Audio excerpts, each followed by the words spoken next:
Hey, this is Duncan, co-host of Skill Talk. Look, we got another great episode coming up for you in just a few seconds, but first, got a few things I want to remind you about. Number one, please make sure you check out our website. That's S3TEM.com.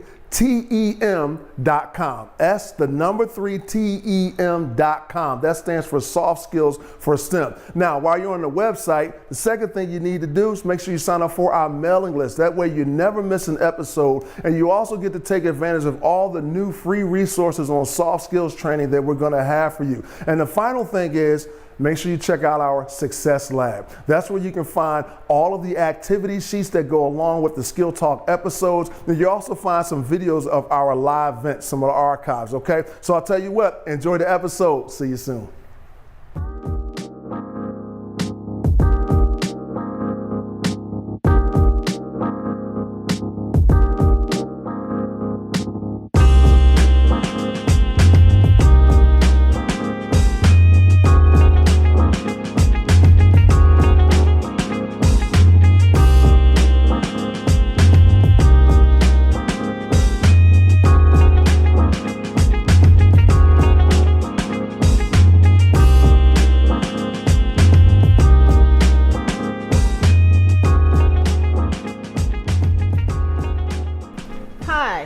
Welcome to another episode of Skill Talk, a monthly video series that helps you to improve your soft skills. My name is Michelle Lee, the founder of Soft Skills for STEM, and my co-host, by now you should know, Duncan, the hot shot in soft skills. The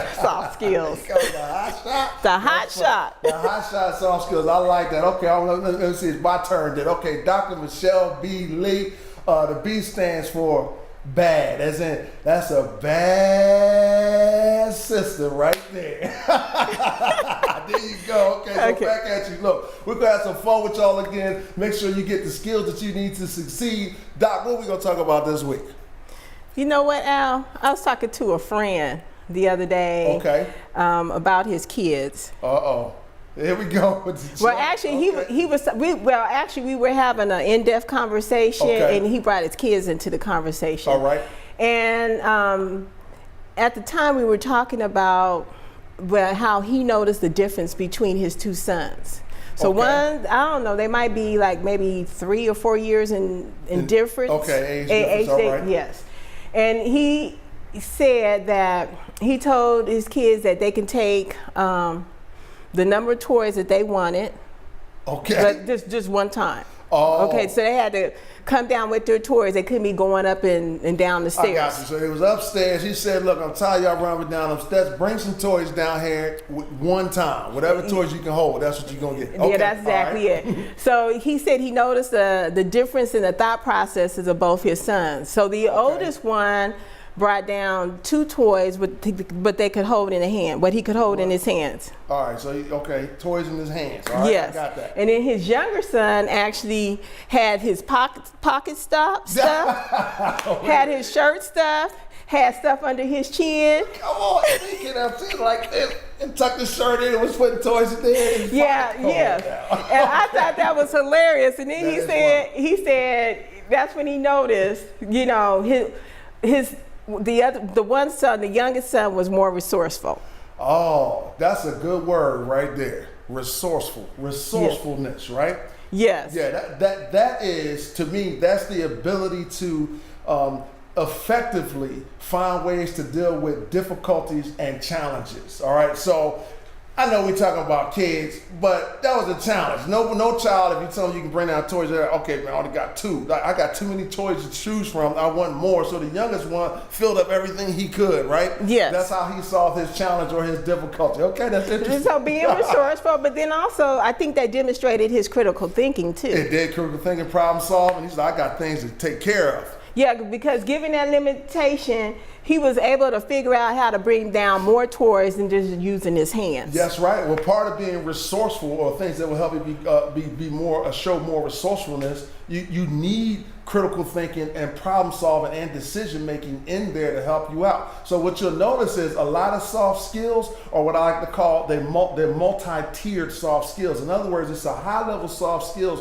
but you need a high level soft skill, but you need other soft skills to help it really work or help you develop or master it. So resourcefulness is one of those, actually. Yeah, and then you have the critical thinking. Another one that comes to mind is he was creative. He was creative, that's right. Creative, That's right. just using, because he could have had, did he have a bag? He didn't have a bag. Okay. Didn't think about using a bag. Right. With me, yeah, because you could carry a lot of stuff in a bag. Right. I wonder if his dad would have told him it was okay to have a bag. Who knows? But his dad couldn't argue with the fact that, look, I'm carrying all that I can carry.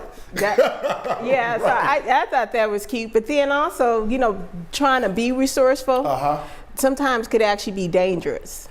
Well, this is true. That's because it's not real resourcefulness, and that is, it's not an effective way, okay, to deal with a challenge or your difficulties. And that brings up to what I saw on TV this morning. And they thought it was cute, but then other things ran through my head. So it was this little toddler. All right.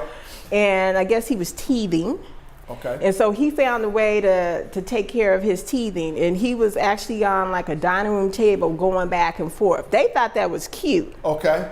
And I was like, well, yeah, that is kind of being resourceful, but then it could also be. I don't know about that. Like that sounds resourceful, but that's nasty. When is the last time they cleaned that table, whatever? They got the child all on the table because he's teething. That is not cool. It might seem resourceful, I guess, in one aspect, but I don't know if that is effective because it could technically be detrimental. They might have found it cute. I don't know what they were thinking. I would have been a little upset. All the germs, nasty stuff that's on that table are now in my child's mouth, but I understand why somebody might try to think that's resourceful. Possibly. Yeah, and they showed it on the TV. I think it was like Good Morning America or something. They showed these videos, but yeah, I mean, when you think about that.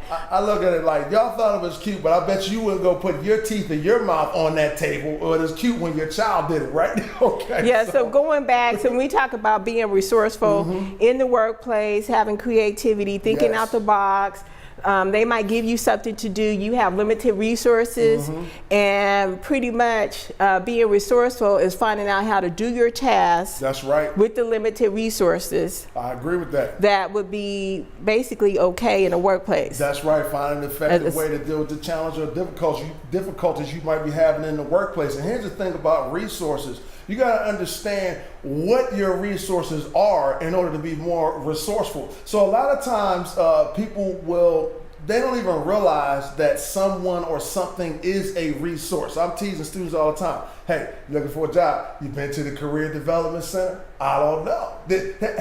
How well do you know your professor or your academic advisor? How well do you know your manager or whoever's in charge of the interns at the company you're working with? What I'm saying is that your creativity, your problem solving, those things can help you with your resourcefulness. But also keep in mind that people, the knowledge that you have. There's one thing that employers always complain that's lacking in recent college graduates, and that is the ability to locate and use information. In other words, it's information that's a resource that should be available to you, but they're saying that a lot of recent college graduates have difficulty locating that information and then actually putting it to good use. So be careful when you're talking about being resourceful also to make sure you can clearly identify your resources. As a matter of fact, I'll give you a Duncan nugget.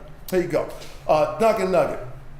Most people in life don't fail because of a lack of resources. They fail because of a lack of resourcefulness. All right. So if you can clearly identify them, then what happens is you'll be more likely to be resourceful. That is so true. And when I go out and I recruit sometimes, and they don't know about Los Alamos. Okay, they don't know about the labs. All right. Yes, and so this day and age, you have it right there on your phone. Go and Google. There's a resource. Google, the internet. Yeah, research. Google. I look up everything. I go Google, and it's like there should be no excuse somebody coming up to my booth and not knowing about Los Alamos. Or any company. Right. Go and do a quick Google. Yeah. Do a quick search. That's right. And I remember when I was on this panel discussion, and I was asked to talk about Los Alamos. I was in the bathroom on the phone reading up all the history, because at the time I forgot, even though I've been working there forever. Right. But just to get that, what's the latest stuff that they're working on. Right. I went in there and Googled, came back, and was able to talk about it. That's right. And and another way that I look at it is, You got to be resourceful, because resourcefulness can save your life. I mean, you got to treat this thing like your life is on the line. Matter of fact, I know my resourceful lesson. You know the 5 fat turkeys? You don't know the 5 fat turkeys? Oh, I'm looking at my production crew out there. They laughing already. They don't know the 5 fat turkeys. Do you know okay, anybody watching, do you know the 5 fat turkey song from Thanksgiving? You don't know that? Okay, it's like this.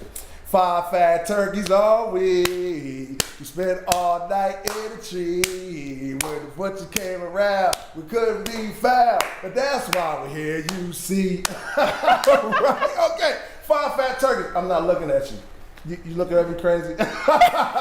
She's like, Al, don't be singing on the show. Okay, look.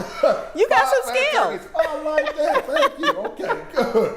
5 fat turkeys in a tree. Did you know a turkey could climb a tree? I didn't know that. I never knew that. But I tell you what, you got 5 fat turkeys that was like, it's not happening to us this year, right? Climbing a tree. And so what I always tell people is, if you can be as resourceful as 5 fat turkeys climbing a tree, you're going to be all right. Trust and believe that.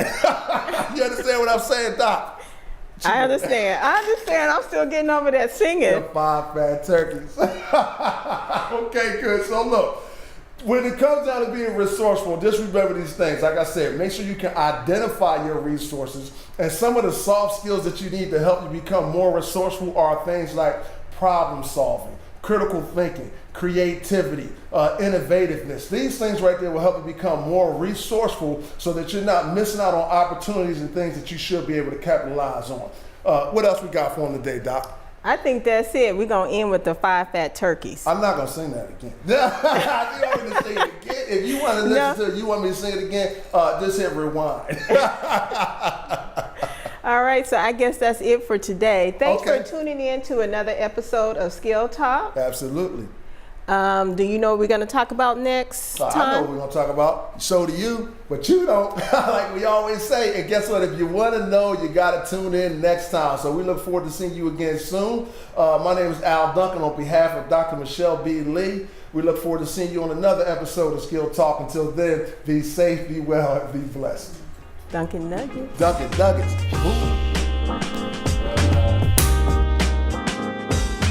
Skill Talk is filmed live at Photo Magic Media in Atlanta, Georgia. The show is made possible thanks to the National Nuclear Security Administration.